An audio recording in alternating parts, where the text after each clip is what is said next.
Hi, my name is Vivi Go. Vivi? Yes. Take one. Hey. Vivi, could you tell us a bit about who you are and how you came to be involved in this project and what you do?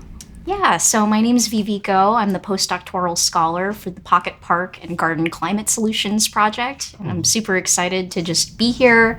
Part of how I came to UCI is I was really interested in these three aspects of food security, as in access to how people are able to eat quality, healthy foods.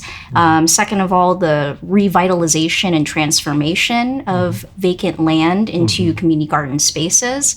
And now third, we're starting to get more into different benefits, whether that's mitigating the impacts of climate change, but also things like socialization amongst community members. So as these spaces are transformed into parks and gardens, making people feel safe, having spaces for people to have public events, but also different climate change solutions in terms of air quality, mitigating flooding from storms, and also reducing heat, which we're very interested in California. So with these interests for my doctoral dissertation, which I defended just last year in social ecology at UC Irvine, I actually conducted interviews with people from the city of Long Beach because they have a very strong community garden and urban agriculture scene.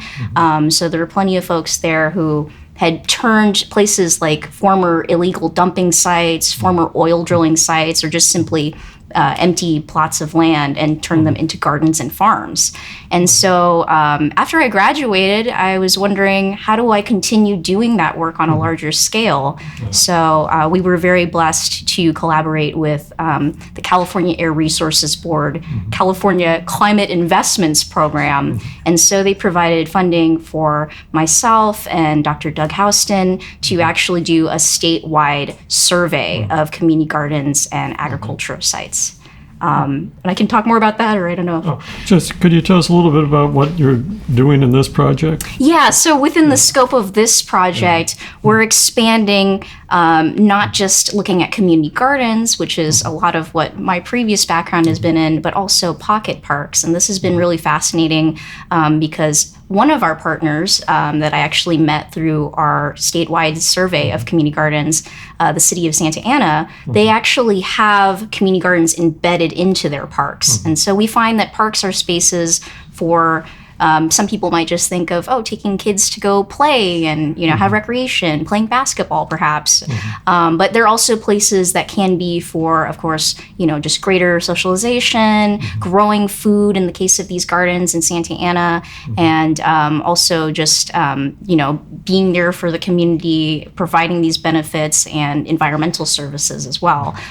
So within this project, I'll be doing numerous things to understand how are these parks and gardens helping communities and the environment. Part of that is conducting interviews, looking at the motivations and understanding how parks and gardens are created. And then also Dr. J and one of our other partners, Monica Palta from the UC Agriculture and Natural Resources, they're going to provide training in understanding more of the cultural ecosystem services of parks and gardens, right? So that would include things like understanding, are gardens and parks actually lowering temperatures in any way? How much stormwater is the soil retaining? Some of these more technical, quantitative aspects that we haven't quite delved into yet. So would Doug and Dr. J be lost without you? Maybe to get to this room. That's maybe the only thing. I think that they are so full of expertise, honestly, that the three of us together really combining our different skill sets and backgrounds is really important. I don't think that any of us would be lost necessarily, but we're also much better combined in our team and, of course, with our project partners as well, starting to get their expertise as well.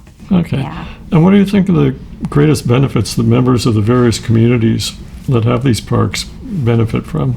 Yeah, so expanding on the previous statewide study that we did of gardens, myself and Doug Housen, we learned that a lot of these spaces are concerned with funding. And at the end of the day, they provide lots of benefits, but they rely very heavily either on volunteers, or if they're city run, they rely, of course, on city funding to keep them running and have staff. So our big question is definitely to understand their value and significance. So hopefully these spaces are able to leverage the data used, so they can make a case for, why are they important? Why should they be built? Should they be expanded? And in terms of funding, why should they be supported? Okay. I think that's all the questions I had, unless there's anything glaring I didn't ask you in 3 minutes. I think he's been busy. I was going to ask Doug if he had anything. Is there anything else you I think? think you really hit the mark on what I was hoping for. Okay, Yeah, great. there we Thank go. you so much, Jim. Yeah, thank you. And thank you, fellas.